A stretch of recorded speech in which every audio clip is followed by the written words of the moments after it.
Welcome back to Honestly, I'm Fine, and look at us. We made it to part 2. That alone deserves a trophy, or at least like a snack, a cookie, maybe even a Big Mac in my case.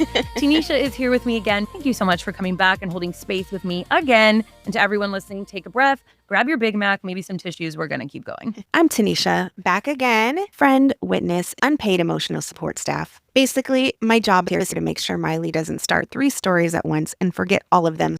Last week, we had a conversation about your special boy, Kingston, and you mentioned something that kind of stuck with me. You brought up a heart-shaped balloon, or was it a red balloon? I wanted to ask about that and what's the story behind it?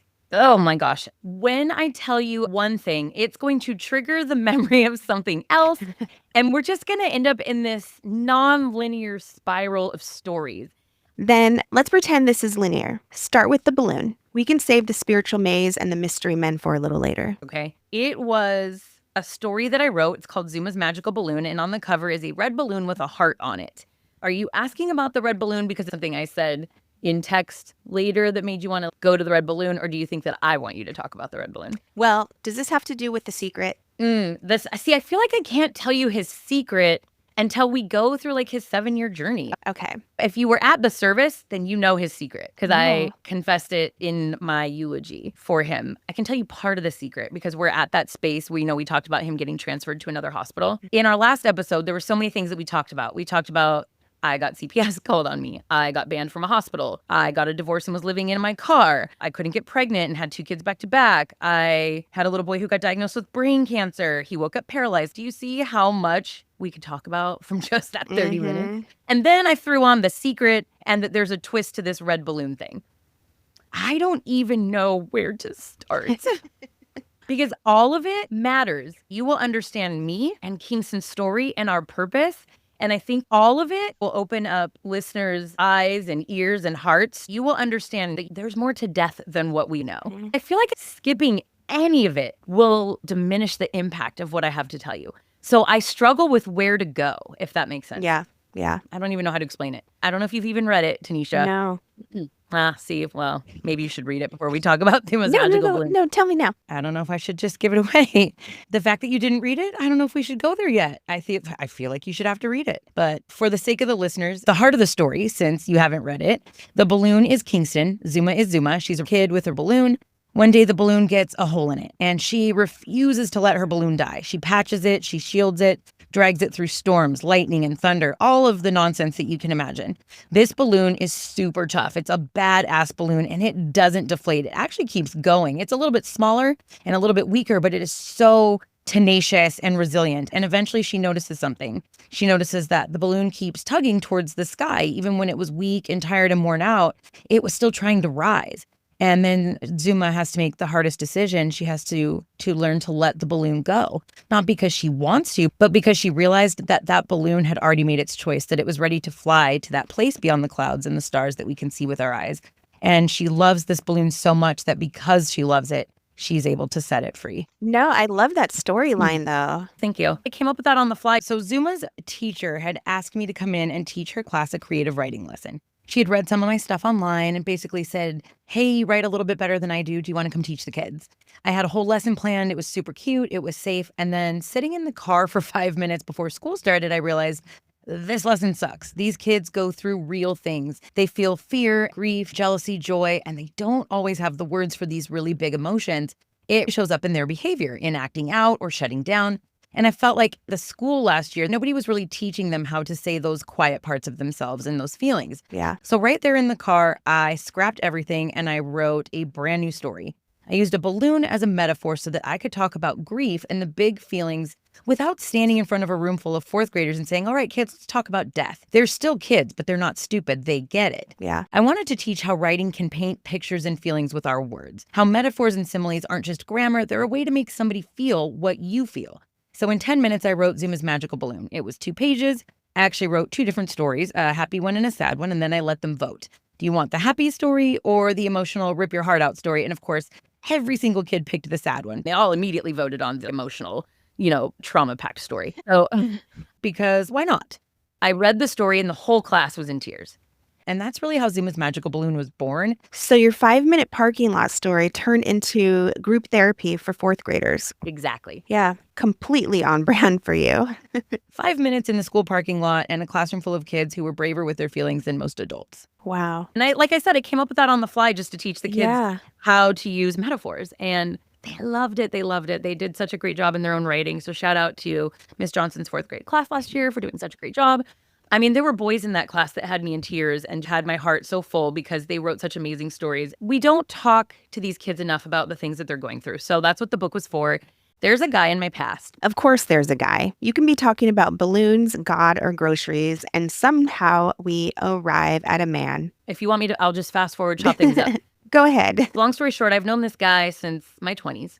And I've kind of stayed in touch with his mom, even though he literally ghosted me. Like, he didn't die. He just one day stopped talking to me. But his mom had always been so kind to me. She lost her son when we were in high school. And when I lost Kingston, she was the first person I thought of. Man, I just really would like to talk to her.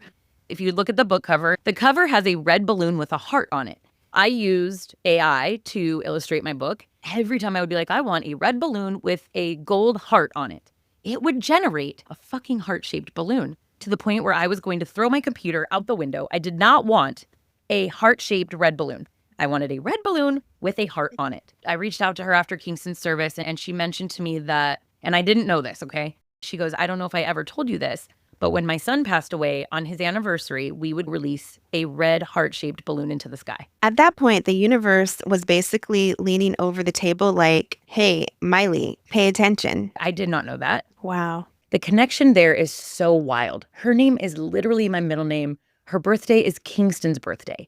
The universe really just has this incredible fucking sense of humor, apparently. Fast forward to Halloween, I go to Zuma's school early for the costume parade, and I'm standing outside the gate waiting for all of these other parents. I look up, and can you guess what I saw in the sky? A balloon?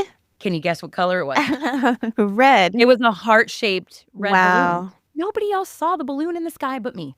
But I have a video, so I know it was real. And I sent it to her. And as I'm messaging her about this sign, a license plate in front of me has the guy's name with 888 on it. 888 is a symbol from the other side letting you know you're not alone. His name on the same license plate as 888 while I was texting her about the red balloon. Validation. Validation. If you don't believe in God and you don't believe in an afterlife and you don't believe in signs, walk a day in my shoes. You won't have a choice. Anyone trying that would need emotional seatbelts and a helmet, but point made. That's the story about the red balloon. I think the great part about that story is it's not just about death. It can be about anything. It can be for a mom whose child is going away for college or a divorce. Yeah, any of it. It really does apply to anything. It does. And I appreciate you acknowledging that. So thank you. Yeah. So how do you think this whole experience changed you as a mom? Oh, man. One of these days we'll have to have Zuma on here. Yes. Oh my gosh. Did you listen to the one with her? No. She's on an episode where we talk about all the stupid things that people say in grief. I was going to ask you that too. Yeah, there's a lot. How did grief change me as a mom? I have always been honest with my kids. And if you ask my oldest, he'll tell you that I always told him too much. I kind of disagree. He's 25. And at 25, my parents didn't know shit either. I think that when he's 40, he'll understand why I did what I did in the moments that I did it. Mm-hmm. I think that my daughter has had to grow up so much faster than the average 10-year-old. She was 8 when Kingston died. I told Zuma that Kingston was going to die before I told anybody else. When he was re-diagnosed in 2022, I specifically pulled her aside and we went in the garage and I said, I have to tell you, the statistics say that he's not going to make it. And I said, and I know that one day you're either going to hate me for telling you this or you're going to be really glad that I told you when I did, because I wanted to plant the seed that he would not be here forever so that when the time came, because I knew when he was re-diagnosed that he was not going to live a long life. I just knew. And I think Kingston knew too. But I told her very brutally and very honestly, you need to know in the back of your head that he will not live to be 85. I wanted her to seize the day. I wanted her to not fight with him. I wanted her to live every moment like it was their last together. Yeah. I wanted us all to be that way. I wanted everyone in our house, including her dad, let's just enjoy every day to the fullest because it could literally be our last. I eventually did tell Kingston, hey, it's not looking good for us, bud. And we're going to fight as long as you want to fight. And I tell that to Zuma, whatever fight you say we're going to fight, that's the one we're investing our energy in. I started talking to my daughter a lot about protecting your energy, keeping your circle small, that you don't have to spread yourself so thin for the sake of other people. And I think that that has helped her a lot because in elementary school, you really do a lot to try to fit in. In high school and middle school, it gets to be overwhelming. And I feel like at least now she has the capacity to know when to say, I'm good right here, and that I don't have to care about that. She's had to process a lot of really big emotions. As much as she thinks she knows, she's still not old enough to process so much of it. There's probably going to be a time where she goes, you fucked me up. You ruined my life. You're the reason that I do this, this, this, and this. I know that that's coming. We all do that to our parents. I know that there's no right way that I could do this. Like, there was really no winning in what I was doing. No, there's not. You had to do it the best way you knew. When they called me and said, radiation is not working, it's back, he's got 2 weeks to live. I remember I couldn't watch her cry. I hugged her for a minute, but then it was just so much for me. And I wanted her to see me strong. I said, how about this? I want you to go in the garage and I want you to throw everything off the shelves and I want you to yell fuck and bitch and shit and just be as loud as you want. I kind of love that. Other parents say use your words. You said use the shelves. Honestly, more effective. I remember sitting in the yard listening, kind of laughing at her. Because I know also she was so excited to say bad words. And then we had to pull it together and go in and we delivered the news to Kingston together. We didn't tell Kingston, hey, you're going to die. We said, buddy, that stuff that we just did, it didn't do the trick. You have a choice. You can do medication at home or we could go to the hospital and let him choose. So as a parent, how did it change me? My oldest will say that I gave them too much information. When Kingston did pass away, I asked Zuma, do you think me telling you when I did that this would happen, it helped you? Or do you feel like you lived in fear of him dying every day? She said, I would have been devastated if you didn't tell me. And I'm just so glad that you did. They never fought. I don't talk to my brother. I don't really talk to any of my family. And it sucks because any day we could get hit by a car. And I used to tell the kids that. I'm like, look, I could get T-boned at the crosswalk after I drop you off at school tomorrow. Yeah. Anything can happen. Shit happens every day. So maybe I scared them, but I don't think so. I think that the little ones understood we're living for this moment right now, which I think is part of what I struggle with my daughter today. I don't have any money. And she's like, let's go do this. She wants me to carpe diem because we could die tomorrow. And I'm like, but then where are we going to live if we don't die today? So it's a struggle. There's good and bad with any route that I could have chosen to take in those conversations. So how did it shape me as a parent? My oldest would say, I'm overwhelming. And he would say, I'm a little woo-woo. And he probably is a little concerned for my mental well-being. But my daughter will tell you that I am a medium and that I'm a healer and that I am connected to God in ways that people don't understand. And she would believe that she is too. So I guess it depends on what kid you ask. Well, I think it also depends on, okay, so how old was Jaden when he moved with his dad? Jaden was 5 when that happened. No, 4. He was 4. And I never got full custody back after that. I was a part-time mom. The reason I ask that is because I feel like he's been raised completely different because his dad raised him and he might have the same beliefs that his dad has and raised differently as where Zuma was raised with you all the time. So she's used to the way that you raised her. I don't know if I'm saying that right, but the way you deliver things to her, you've probably been delivering it like that her whole life. So that's what she's used to. Yes. And I think that if I were to hold something back and she found out, she would be like, why did you lie? Yeah. Recently at school, and I'm pretty sure there's 2 parents who aren't speaking to me right now because of this. But my daughter has this friend that was like her best friend in 1st grade. And there's been 2 situations where this girl has lied to my daughter about, she wasn't invited to her birthday party. And that's okay. But she went out of her way to make up this big story to not include my daughter. And it hurt Zuma's feelings because everyone else told her. You know what I mean? Yeah. And parents are telling their kids, don't talk about it at school. It's going to hurt somebody else's feelings. Okay. Yeah. And my daughter goes, that's 2 strikes with this one girl. Why does she keep lying to me and then apologizing for it? So my daughter finally put her foot down and was like, stop lying to me. I may have my feelings hurt, but at least it's the truth and it maintains your integrity. My daughter is more like, Mom, don't lie to me. I want to be able to trust the things coming out of your mouth. I don't want your stories. I don't want you to beat around the bush and me Yeah. find something out on the fly because you didn't tell me or you thought it was better for me not to know. There are a lot of things I don't tell her. But if you ask my oldest, he'll say, you tell her too much still. Everything that I went through, his dad is going through some of that now. And the tables have turned a lot, and he's fighting for his own healing. I had hoped that that would help my oldest see how hard I worked, but we're just not there yet. I think that that's going to take a lot of healing on his part and a lot of therapy with us together, but we are not at that place where he's ready, I don't think. Yeah. I'm sure I'll need therapy with my daughter when she's 40. Oh, for I'm sure. I think everyone needs therapy, to be honest. The problem with me in therapy, though, is I think I know more than a lot of the therapists.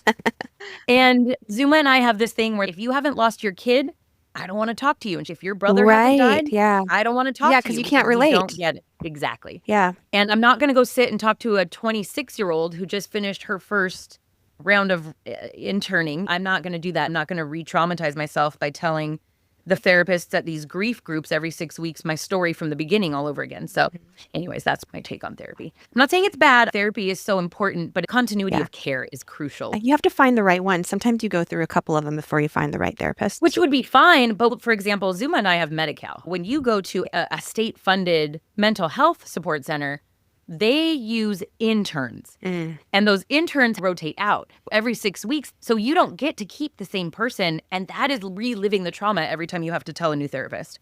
Right. Right. So that's that.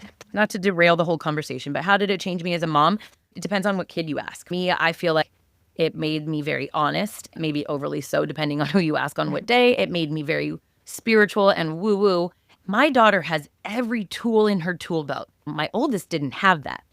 My daughter, she's got spirituality. She's got Christianity. She's got Catholicism. She's got atheism. She can do it all. She can choose to go to therapy. She's just going to have exposure to so many things that my oldest didn't. Well, that's with every single sibling, if you think about it. I was watching this video and it was saying when you have siblings, even though you have the same parents, you have different parents. You were younger when you had Jaden. You have a lot more wisdom and you've been through so much. So then you raised Zuma and Kingston differently than you did with him. They were raised by two different parents. Yes, so true. There's the dedication in Zuma's Magical Balloon where I wrote for my oldest that really we grew up together and he really is the person who taught me how to adult. Yeah. And we kind of became adults together, if I'm being totally honest. I believe in past lives and all that and soul contracts. I think that Kingston and Zuma were my parents on another timeline because they are just so wise. Yeah.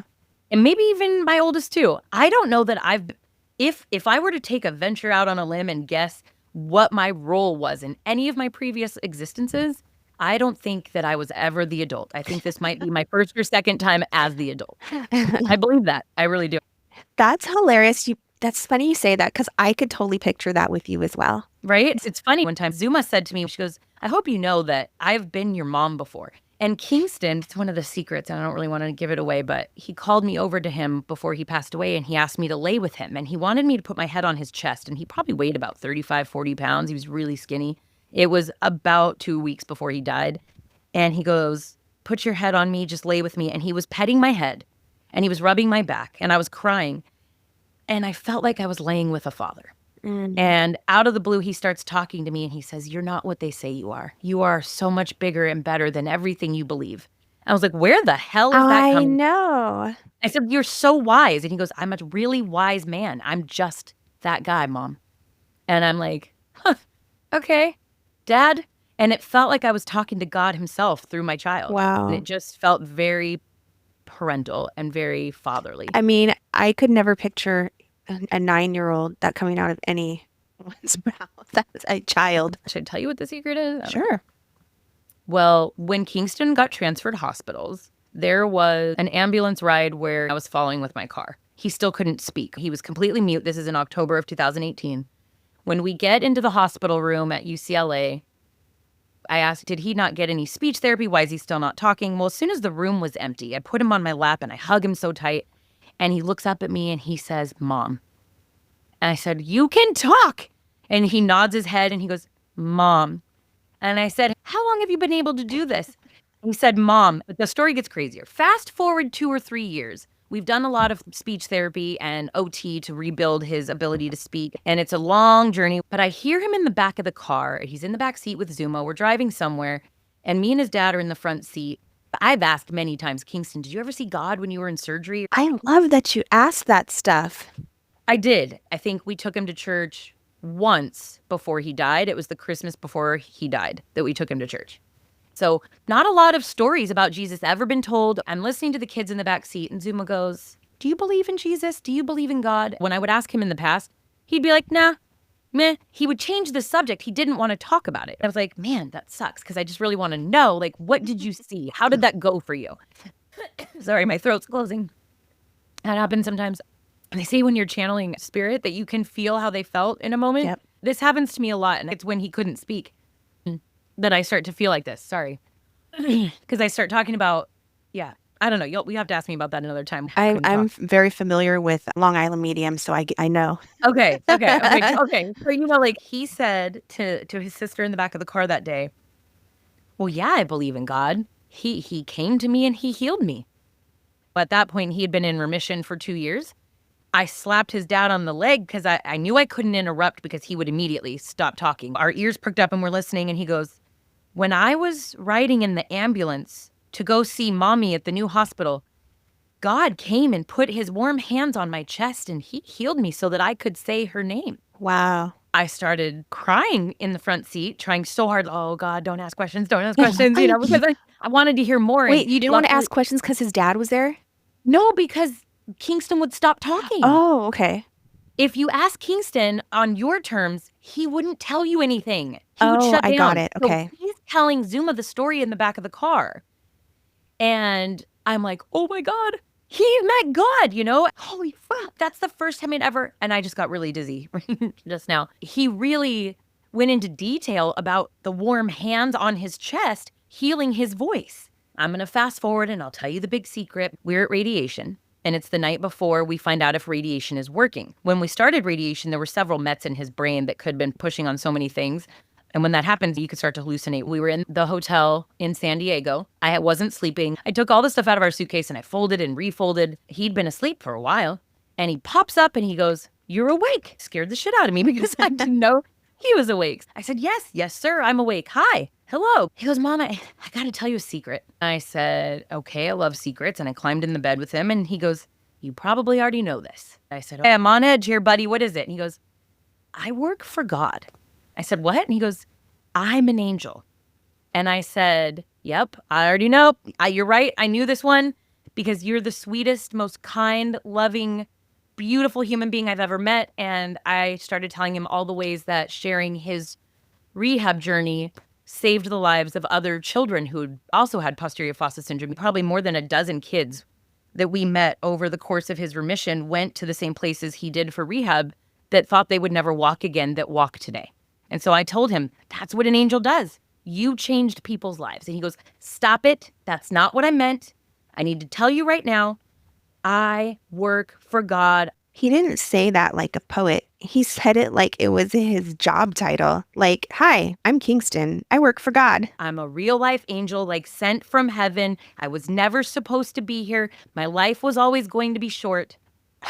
I just started to cry and he goes, you can't be sad, Mom.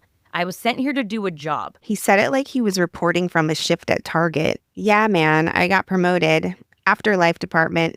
And there's a bigger piece to the story. So we'll have to talk about Tyler. Oh, we're not skipping Tyler. You can't tease a dead guy with a job and expect us to move on. Next time we chat, please ask about Tyler. He's my ex-boyfriend who passed away. He had told me a story maybe 3 years before this that he had had a near-death experience and that everyone in heaven has a job and that we all come here to do jobs. And then in heaven, we continue those jobs. So the fact that my son is sitting here telling me 3 months before he dies, Mom, I'm an angel. I came here to do a job. Tyler's words are ringing in my head, and you'll have to hear the whole story about Tyler another time. But I'm like, holy fuck, that's 2 guys that have been on death's doorstep telling me the same thing. Yes. What did I say? I said, what was your job, Bubs? And he goes, well, my job was you, Mom. And sorry. You'll have to ask me about the dream that happened 2 months after this, after he died, because it all ties together because I didn't believe in God the way I should have.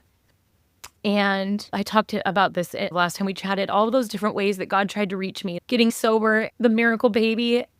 But I think that God knew that the only way I was fully going to go to him was to hear it from my son. Mm-hmm. So yeah, that's his secret, is he told me he was literally sent here from God. So when he's talking to me like a father figure 2 weeks before he died, I was like, holy shit. And that's not something a young child would just normally say, just even to make it up. Right? And he just popped up. I said, well, tell me more. And he goes, no thanks, I'm tired. And he rolls over and went back. I love that he's on his own terms. Well, it was so frustrating because remember I told you if I'd asked in the car that day, I wouldn't have heard anything more. And the second I said, tell me more, tell me about your job, I can smell him right now. I can literally smell him in my room right now. It's overwhelming. I'm going to cry. Oh my God. I just have to acknowledge, like, I smell you. I know you're here. And thank you for sitting with me while I tell this story. People don't talk about that part of grief, but it's real. Spirit doesn't knock. They just show up. Wow, it's so strong. He has a very distinct smell. The smell when he died was so putrid, but at the moment his soul left the room, it turned to sweet. And I can smell it right now where I'm sitting. And none of his stuff is really close to me. I forgot what I was saying. Sorry. I said, tell me more. And 2 months before he died, we sang happy birthday early because I didn't know if he would make it to his birthday. It must have been the first week of June. And we sing happy birthday. And he starts talking to his best friend about heaven and God and that we all have a purpose. And I'm in the kitchen and dummy me, I popped around the corner. What's my purpose? And he's telling his best friend that he can talk directly to God. And I said, Kingston, for the love of Pete, will you please just ask God what I'm supposed to do when you're gone? Because he was telling his best friend, don't be sad when I leave. And I said, well, I'm going to be sad. And he goes, well, you can't be. I don't want you to be. You're not allowed to be. I said, well, then can you ask God directly and then tell me what he says? Because I need to know, what am I supposed to do when you're not here? Tell me what I'm supposed to do when you're not here because I'm not going to know what to do. And he goes, let me ask. And he sat there and he put his hand to his face, like his chin in his hand. He's thinking. He looks up and he goes, well, you're going to wait. Actually, he says, I can't tell you. He says it's a surprise and you got to figure it out on your own. So basically he said, good luck, Mom. And he goes, sorry, Mom, that's the deal. You got to figure it out on your own. So basically he said, good luck, Mom. I said, are you fucking kidding me? I actually gusted him. I said, are you for real right now? I do have a question, though, because we kind of brought this up. What advice would you give to family members or friends who know people going through similar situations? In other words, what not to say to a grieving parent? What is the best way to support them? We're going to totally turn a corner. While I'm crying, you want me to talk about some fucked up shit people say. I appreciate that. Thank you. First things first, don't ever say, I get how you feel. I totally get it. Unless your child has died, do not say that shit. Do not. Or, gosh, you're just handling it so well. You're so strong. No, we're not. And you can ask my daughter, the first thing she'll say to you is, I'm not fine. I'm trying to get through lunch without crying into my Go-Gurt. I'm not fine at all. We are not fine. That's why the podcast is honestly, I'm fine, because I feel like everybody just wants us to be fine because it makes them more comfortable. Yeah. What else do you not say? If you need anything, let me know. We need everything. Yeah. And we're not going to let you know. I will pose it to you this way.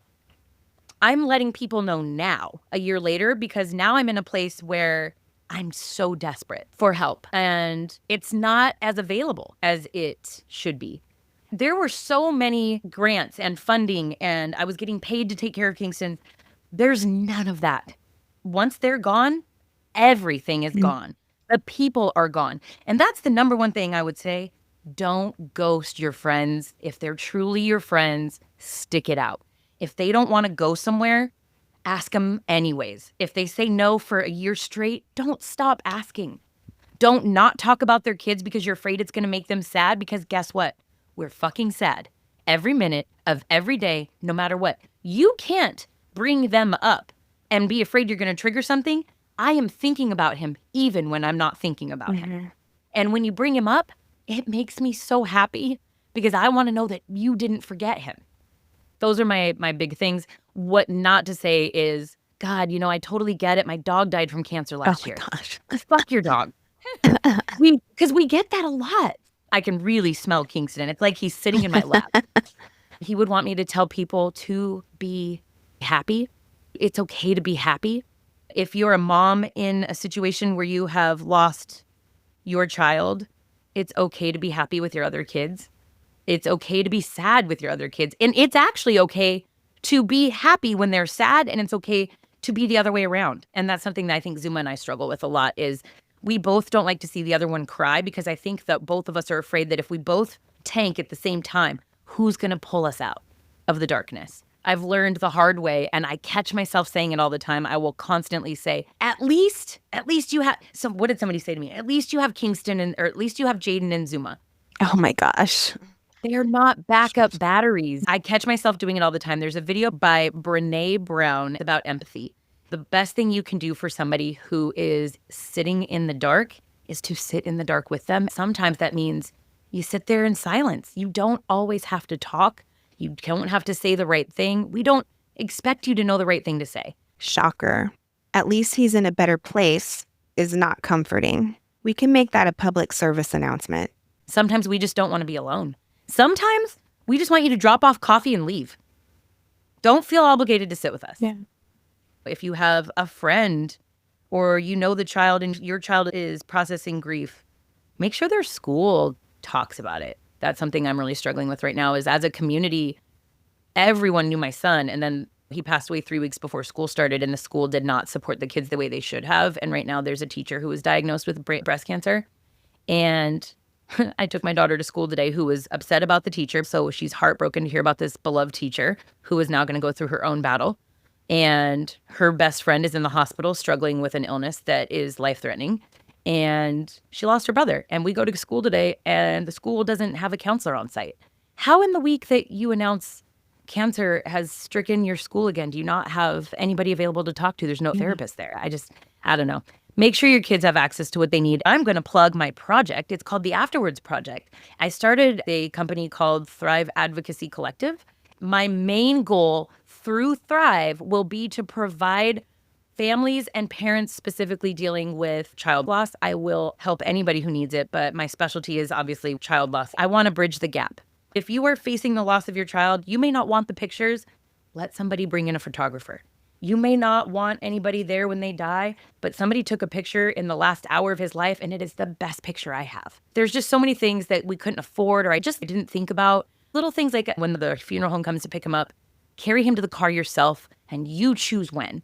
And communicate that. It's like writing a birth plan. Mm-hmm. So Thrive Advocacy Collective is going to help parents do that. I will help anyone do that. Please just don't call me for losing your dog. It is for humans. And then there's the Live Like Kingston Foundation, and it is the nonprofit side where you can donate financially to help families pay for things like that. So links in the bio as well, and in the description and on my socials. I love that. Do you think going through this helped you open up a spiritual awakening in yourself? Oh, 100%. The way I see things now is 180 degrees different from the way I saw things before he passed away. I believe we all come from the same place and we all go back to the same place, and the purpose here is soul evolution. I think that there is so much more that we cannot see with our eyes, and that we are born with intuition and with the ability to stay connected to where we came from. A lot of spiritual teachers believe that we are all born psychic, we are all energy, and that's been proven through quantum physics. We're all connected no matter where you are, whether you're on this side of the veil or the other.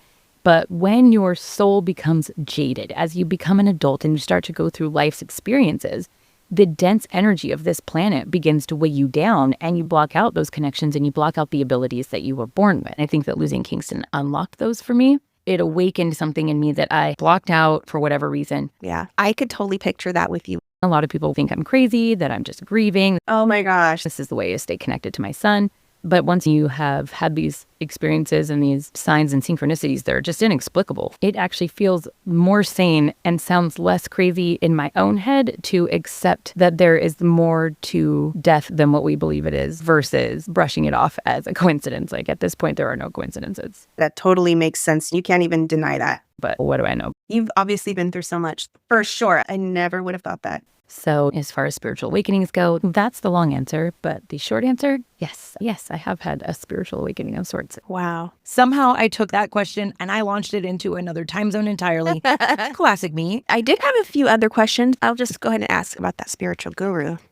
I'm curious. What do you mean? Didn't you see like some type of spiritual guru? I've seen a couple of mediums. Oh, medium. Okay. One day in September 2024, which is 2 months after he passed away, I woke up in the middle of the night one night and I was like, he can't be gone. There's a way to talk to the dead and I'm going to find it. I didn't wake up on my own. I woke up because my laptop turned on by itself. And it started playing a video by a very well-known medium. Right after Kingston died, we're talking banging on walls, like baseball bats on doors in the middle of the night, lights going out, where you can't deny that he was still there. Even moms that came to clean my house while I was on a bereavement trip heard his claw machine turn on by itself. My son is very much still present. So in September, after I got that inkling, I went over to his best friend's house to play Pokemon with friend and his brother. And the mom was talking to me and I said, "You're going to think I'm nuts, but would you think it was weird if I started trying to channel the dead?" She goes, "I'm going to do you one better. I'm going to sign you up to go see a well-known, well-respected. She even works with the FBI. She's legit." And she booked an appointment right there on the spot for us to go see her. Crazy thing is, I've seen him out of the corner of my eye in the kitchen several times that I would run to my room, even though I knew it was him. I was like, oh my God, there's literally he's in my fucking kitchen. Like, what was that? I got a phone call from the guy. I had set my phone down and I turned off the ringer. This is a week after I saw the medium. I set my phone down and I heard this voice in my head that said, "Turn your ringer back on." And I was like, what is that? I sat up. I turned my ringer back on. As I'm holding my phone, that guy calls me. And had I not turned my ringer on, I would have missed the call. I answer the phone. I talk to him for a little bit. My heart's all relaxed and happy. The mystery man who shows up, disappears. You can't make this stuff up. So I fall asleep. And as I fall asleep, I'm stuck in this in-between where I can hear Zuma on her iPad, but I'm very much in a dream. I have this little girl in my dream tell me, "You need to go down the hallway. There's something waiting for you." I get to the end of the hallway. I look up and I'm standing in my bedroom, but I can still hear Zuma. I'm halfway between asleep and awake. I know I'm trapped in between sleep and awake because I can see both things happening at once. And Kingston's standing in my bedroom. You know how many people would have passed out right there and you just kept talking to him? He goes, "I told you that I would find you and that you could do this and that you had to figure it out on your own. You did it." He was standing in my room, alive as alive could be. I could touch him and feel him. He answered all the questions that I had asked him that day. Like, what am I going to do? How do I do this? And he answered the question, "You're going to find me here." Since then, I've been able to get messages from him pretty clearly. Okay. Oh my God, the way you said okay. You must think I'm a freaking idiot because that's not the question you asked me. Yeah. I know what you're talking about now. You meant Oliver Nino, the healer, right? Yes, I think so. I did see him, yes. And that is a whole other story. You asked one thing and I delivered a completely different plot twist. 100%. I'm literally like the human version of a grocery cart with a broken wheel. You definitely were very on brand, though. You're right. I try so hard to go straight, but no matter what, I am swerving into a medium montage. That's my bad. Sorry. Kind of our brand. Can we please put a pin in that one because it does need to be talked about. That one is epic. Okay, we're putting a pin in the... That's where we're going to stop for today before I turn this into a 12-part docuseries and start applying for my own Emmy. Tanisha, thank you so much for coming back and making sure that I didn't emotionally swan dive off the deep end. Thanks for having me again, answering all my crazy questions. Crazy questions? Not even close. You are the guardrails on this highway, my friend. You are the only reason that this episode didn't turn into a public service announcement for adult ADHD. We're just out here learning as we go. I'm just trying to tell the entire saga in a way that humans can actually follow. From the moment my mom dropped the bomb, "Your daddy is in fact not your daddy," all the way to right now. But left to my own devices, I wander off into side quests, childhood flashbacks, and Disney metaphors that literally nobody asked for. We're going to keep telling these stories, just not all in one breath. So I'm going to need you to take the reins, steer the ship, translate for the audience, and occasionally drag me back to the original question. For the record, I'm coming back. I'm a glutton for punishment. Someone has to make sure Maile finishes a sentence before starting 5 more. Let's be honest, this whole thing is a premium streaming drama with unnecessary amount of bonus content. We're going 10 full seasons. I'm going to do a few mid-season cliffhangers, and after that, I'm intent on doing 3 reboots and a spin-off about the one that got away. We are not doing another 6-minute twin flame reading today. I'm not kidding. That happy ending is coming. I can feel it. And when it happens, Netflix is absolutely going to regret not giving me a deal. Destiny with a cast of characters. Netflix couldn't write it this tight. If you take anything from today, let it be this. Love never dies. Not when the body stops working, not when life gets loud, and definitely not when you're still getting heart-shaped balloons out of nowhere. Thank you for listening, for showing up, and for holding space for the hard parts. Alrighty, that really is it for today. Do the things that make podcasts survive. Follow, subscribe, share, leave a review, send it to a friend, preferably friends with money. Yes, please donate. Let's monetize this mess together. I'm unemployed, but honestly, it's fine. I'm fine. We're all gonna be fine. Until next time, keep your head up. You never know what might be floating your way.